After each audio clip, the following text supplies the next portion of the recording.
Bonjour et bienvenue à l'émission Et si on en parle. Aujourd'hui, nous allons aller à la Fabrique, un espace de vie sociale et culturelle. Bonjour Agnès Schilling et Colette Affétouche. Est-ce que vous pouvez m'expliquer un petit peu votre rôle au sein de la Fabrique ?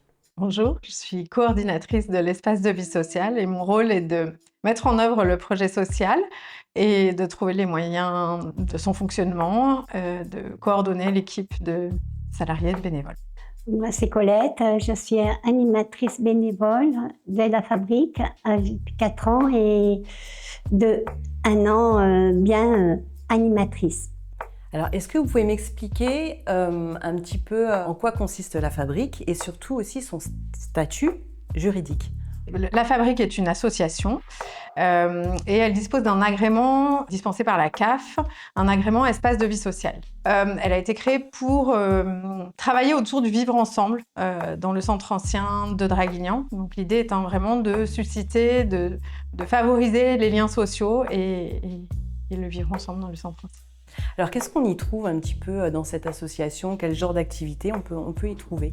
Son activité est basée sur un projet social. Le projet social, lui, il est élaboré pour 4 ans. Donc là, on vient juste de renouveler notre projet social et il tourne autour de 4 grands axes que sont essayer de développer le lien social et la participation, être un lieu d'accueil de proximité et accompagner vers l'autonomie, être un lieu de soutien à la parentalité et d'accompagnement de la jeunesse et enfin contribuer à l'animation de la vie locale et permettre l'accès à la culture. Voilà. Donc ça, c'est vraiment les 4 grands axes. On propose notamment un espace d'initiative. L'idée, c'est vraiment de pouvoir être un lieu que s'approprient les adhérents et les habitants du quartier. On propose cet espace plutôt de convivialité pour qu'ils puissent partager leur savoir-faire, trouver un lieu où se retrouver. Et donc, dans ce cadre-là, il y a notamment un temps qu'on a appelé le tricoté, où les personnes peuvent se retrouver pour tricoter, crocheter,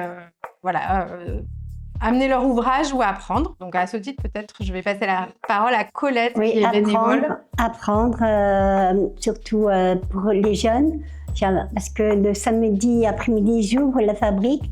J'ai demandé au directeur que je peux m'ouvrir pour les jeunes qui sont au collège.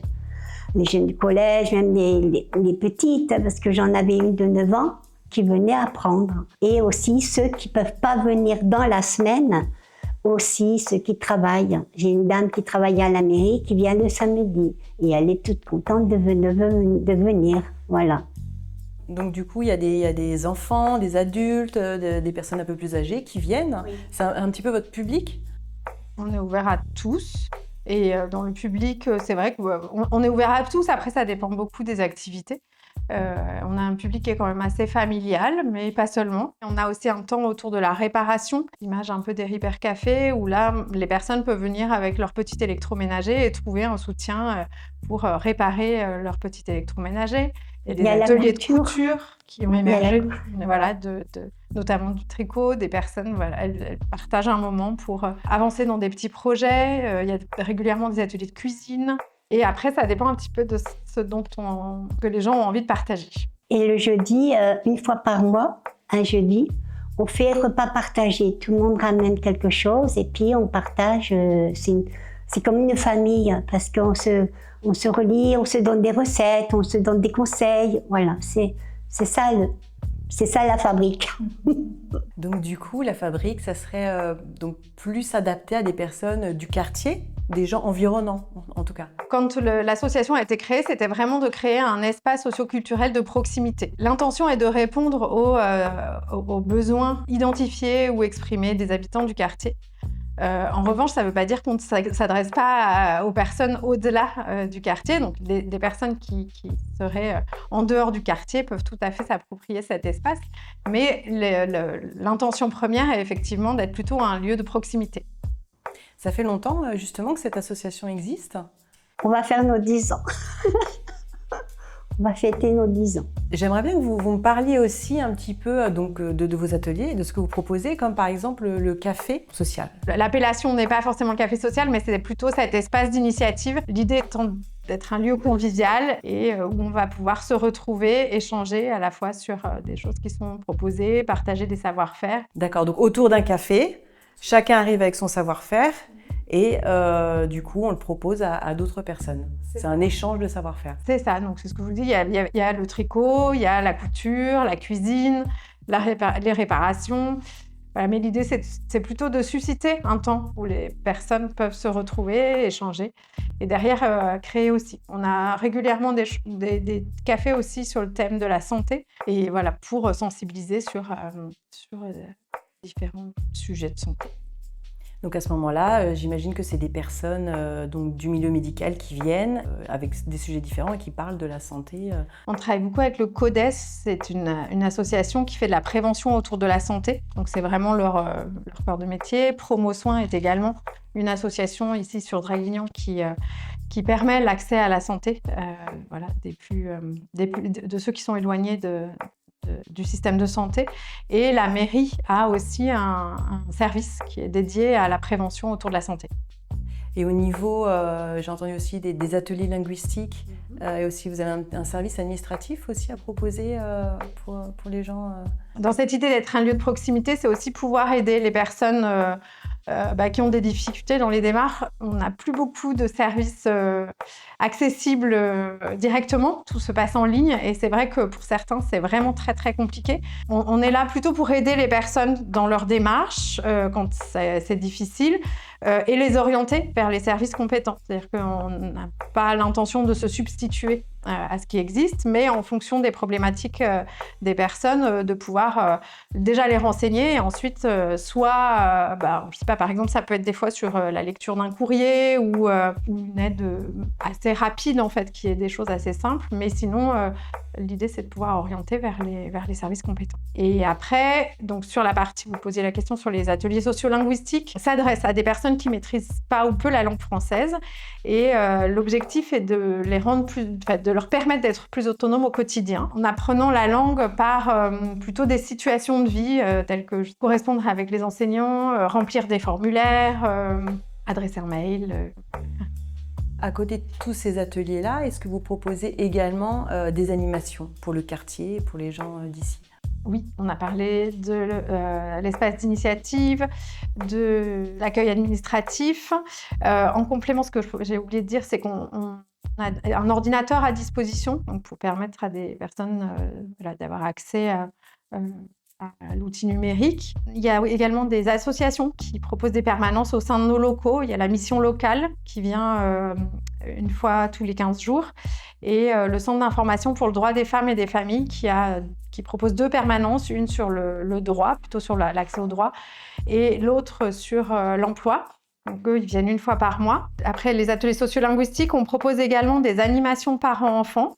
Donc là, c'est tous les mercredis matins, et puis pendant les vacances scolaires, l'intention est de favoriser un moment de partage entre parents et enfants, et d'être un lieu un peu de soutien à la parentalité. Après, ça peut prendre diverses formes. Des fois, on va au jardin avec Résine Jardin. On peut proposer des ateliers d'éveil musical pour les tout petits, de langage des signes. Ce sont des ateliers de cuisine, de lecture. On peut aller visiter des musées. Ça va prendre différentes formes. Mais vraiment, l'intention à chaque fois, c'est d'offrir un espace partagé pour parents et enfants. En complément de ces temps-là, on a aussi des temps dédiés plutôt là aux parents qui vont prendre différentes formes. Alors ça peut être un simple temps de café. On a utilisé un nouvel outil justement pour essayer d'accompagner les parents dans leur parentalité, parce que je pense que c'est quelque chose que tout le monde traverse, mais c'est pas toujours évident d'en parler.